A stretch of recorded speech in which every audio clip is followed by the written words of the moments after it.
Hey guys, this is Camfrey15 back at it with another video. And I forgot to set up my microphone, but whatever. You guys can still hear me, so it is what it is. Anyways, we're back at it again with another One Piece anime episode review for you guys. And now officially, we only have 6 more episodes as of tonight left to go till we get to episode 1000. When we get to next week, we'll have 5 more episodes left till we get to episode 1000. But a lot of crazy stuff happens this episode where we get revealed a bunch of whole new things. So let's get into this week's episode of my One Piece and stuff like that. Now, this week for episode 994, we start off where we kind of seemingly left off, with the fact that Kaido was essentially making all these big announcements and stuff like that, saying like, well, you know, we're gonna go after the ancient weapons, and that's why we really formed this alliance between me and Big Mom. But when we start the episode off, we find out another reason why they made this alliance, and essentially Kaido is ready to get back into the pirating business and stop being, I guess you would say, a lazy dude like he's probably been the past 20 years on Wano, just sitting around doing nothing, and just kind of just overruling, you know, Wano with just an iron fist, I guess you can say, alongside Orochi. He's like, well, another reason why we're doing this is so we can get back into the pirating business. Also, we just thought like, hey, why do it ourselves when it's one of the hardest things to find in the world when we can just do it together? And that's the fact that Big Mom and Kaido also made this alliance to go find the One Piece, which again, like I said from at the end of last week's video, you know, this whole announcement had to be super damn near major, hell, if not like end of storyline for One Piece type of levels, you know, when it comes to what this big announcement was. And when we get to the end of the episode, it's even a bigger announcement of like, what the hell's going on here and stuff like that. And you know, Kaido's like, yeah, so if we get a hold of the One Piece alongside getting all 3 ancient weapons, guess what? We can literally create wars, and guess what? There will be nobody in the world government, the Navy, they can't do a damn thing to stop us. Again, hey, makes sense, you know? The Navy thinks they're so powerful, the world government thinks they're so powerful now. Personally, if you ask me, I don't think the freaking Navy and the world government are all of that powerful compared to 2 emperors, like literally combining their powers to do that, especially if it's 2 of the most dangerous ones. Even some of the, like, I'm not saying that some of the higher ups could give Kaido and Big Mom some trouble, but I'm just saying, like, what we've seen is like, I don't know if the Navy and world government combined could take these guys and stuff like that, and their men. But yeah, and obviously that's just the whole thing, to create wars, create havoc, and essentially rule over the One Piece world. And no, there's not a damn thing nobody can stop them because they would have all the 3 ancient weapons and stuff like that. Now, obviously Robin's like, if they get a hold of all these things, we could be in some real trouble and stuff like that. So yeah, now this is when things get pretty crazy and unique here, because Kaido's like, yo, Orochi and your men, listen up. Because of this plan, and the only way to execute this plan is we're essentially going to have a mass takeover of Wano. So we're taking over. We're completely taking over and stuff like that. We're going to build more factories. Hell, the people, the flower capital, can build those factories for us. And essentially, Kaido's saying that Wano will become essentially a country ruled by pirates, where nobody's free, and everybody just essentially is under the rule of Kaido. And that's kind of it, which is like, oh, so he's just planning a mass takeover. And Orochi, he's kind of like, wait a second. Do you know what I've been through all these years? I'm a Kurozumi. I've been deranged, beat up, tortured, all this crazy stuff happened to me and my family. And I finally get to the top, finally get what I rightly deserve, well, what he thinks. And now you want to take all that away from me? Oh, hell no. If anything, I control everything, Iwano. Hell, I control you. And I think that was the mistake Orochi made. And essentially, King is like, here you go. And, well, Kaido just takes the sword and cuts off Orochi's head. Yeah. Utterly shocking. He cuts off Orochi's head. So everything the Scabbers were looking to do, well, I guess that's not going to happen because Kaido straight up killed Orochi.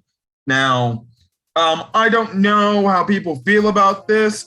Some people could feel like, oh, that's kind of anticlimactic. Why would you just have Kaido kill him when the whole goal was for one of the Scabbers, probably Kinemon, to kill him and slice his head off?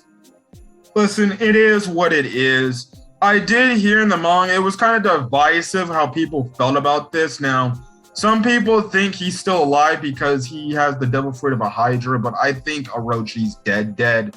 Like, his head is cut off for a purpose.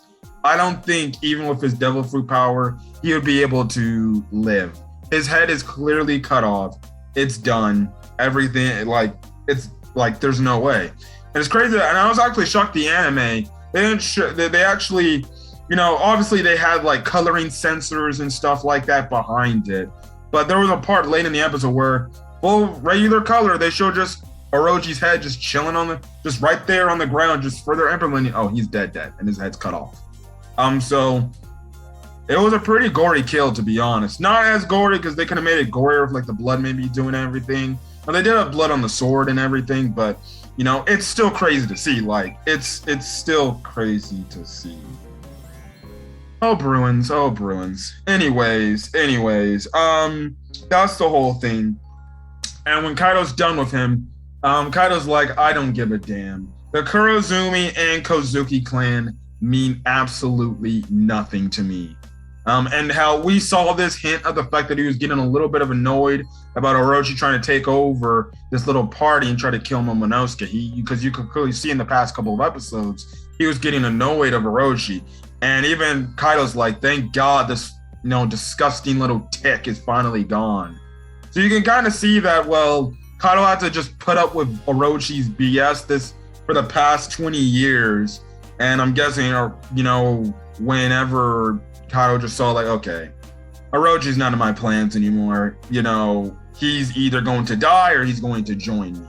And, well, he died now. Now, I always had a feeling that Kaido was going to eventually turn on Orochi because I'm like, dude, there's no way that a pirate with his power would just be so collaborative and hand-to-hand with a person that literally has no power and stuff like that. Honestly, if you ask me, I feel like this was probably Kaido's plan from the get-go. Eventually, some time was going to pass, and Kaido was probably just going to walk up into Orochi's palace and then kill him right then and there and be like, well, it's my country now. You can't do nothing about it and stuff like that. So, yeah. Now, obviously, Luffy sees this, and he also sees Momonosuke. Him and Yamato fall to the floor, and essentially, him and Yamato are like, okay, we need to go save Momonosuke. So Yamato's like, okay, sure, let's go do this and stuff like that. So, yeah. Anyways, we cut over to the Kiku versus Kanjuro fight, and essentially Kanjuro's still continuing antagonizing Kiku and stuff like that. Now, I will say this, the scene, especially leading up to the death and all the stuff like that with Kiku's inner struggle of doing this to Kanjuro, yes, it was very emotional and stuff like that.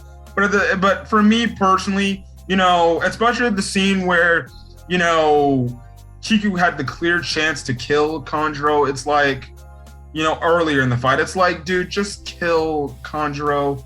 And it's like, you're trying to believe that deep down in there, he's somewhere, the old Kanjuro, there's a good within it. And I'm like, dude, there's no good, just kill him.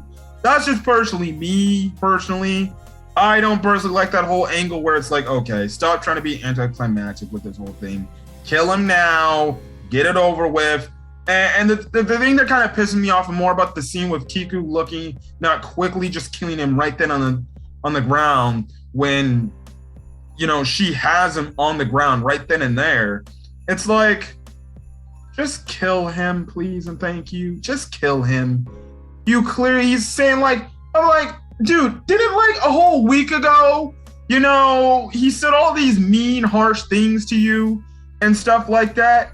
And it's like, well, in her sense, it was only a few minutes ago, if not seconds ago, he said all these mean, derogatory things to her and stuff like that. And how he said oh, I never had any, passion or any love towards this group of people and stuff like that. I never had any sympathy.